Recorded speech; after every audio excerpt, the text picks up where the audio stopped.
दोस्तों, वैसे तो लद्दाख में जारी गतिरोध को हल करने के लिए भारत और चीन के बीच डिप्लोमेटिक और सैन्य दोनों ही स्तर पर बातचीत जारी है। हालांकि पैंगोंग और देपसांग दो ऐसे इलाके हैं जहां दोनों ही देशों की सेनाएं अब भी आमने सामने जमी हुई हैं। इसी बीच सैटेलाइट तस्वीरों से खुलासा हुआ है कि चीन पैंगोंग झील के बड़े हिस्से पर कब्जे की तैयारी के लिए आया हुआ है। इन तस्वीरों में चीनी तैयारियों की झलक भी दिखाई दे रही है। यही कारण है कि कई दौर की मैराथन बातचीत के बाद भी चीन इस इलाके से पीछे हटने को तैयार नहीं हुआ है।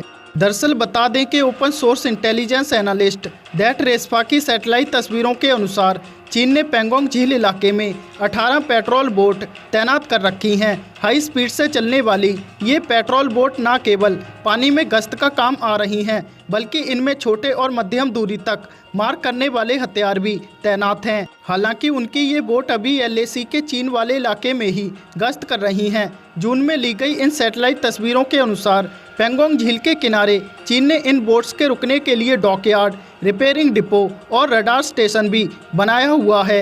इनके अलावा सैनिकों के रुकने के लिए शेल्टर का भी निर्माण किया गया है। इनके आसपास बिजली के लिए सोलर पैनल भी लगाए गए हैं।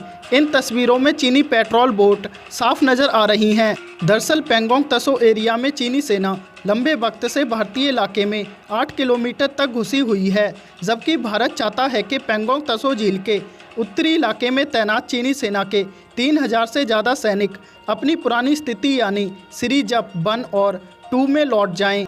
कई राउंड की बातचीत में भी चीन इस पर राजी नहीं हुआ है। Open source intelligence analyst Detresfa की सैटेलाइट तस्वीरों के अनुसार फॉक्स हॉल पॉइंट के पश्चिम में 3 किलोमीटर की दूरी पर चीन की पीपुल्स लिबरेशन आर्मी की उपस्थिति बनी हुई है। वहीं इस कैंप से कुछ किलोमीटर पीछे चीनी सेना के सपोर्ट कैंप भी मौजूद हैं। दूसरी तरफ भारतीय सैनिक भी फिंगर 2 और फिंगर 3 के बीच में धन सिंह थामा पोस्ट की तरफ पीछे हटे हैं। इस इलाके में भारत परंपरागत तौर पर फिंगर 8 तक पेट्रोलिंग करता आया है, जबकि चीन के सैनिक इस फिंगर से पीछे पेट्रोलिंग करते थे। अब स्थिति ये है कि पैंगोंग तसो एरिया की तरह ही देपसांग में भी गतिरोध बना हुआ है।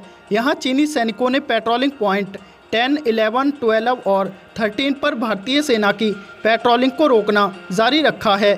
इन चारों पॉइंट्स पर इंडियन आर्मी परंपरागत तौर पर पेट्रोलिंग करती आई है। आपकी जानकारी के लिए बता दें कि गलवान के उत्तर में स्थित देपसांग रणनीतिक तौर पर बहुत ही महत्वपूर्ण है। इसकी वजह यह है कि ये काराकोरम दर्रे से सटे रणनीतिक तौर पर अहम दौलत बेग ओल्डी पर भारत की पोस्ट के करीब है।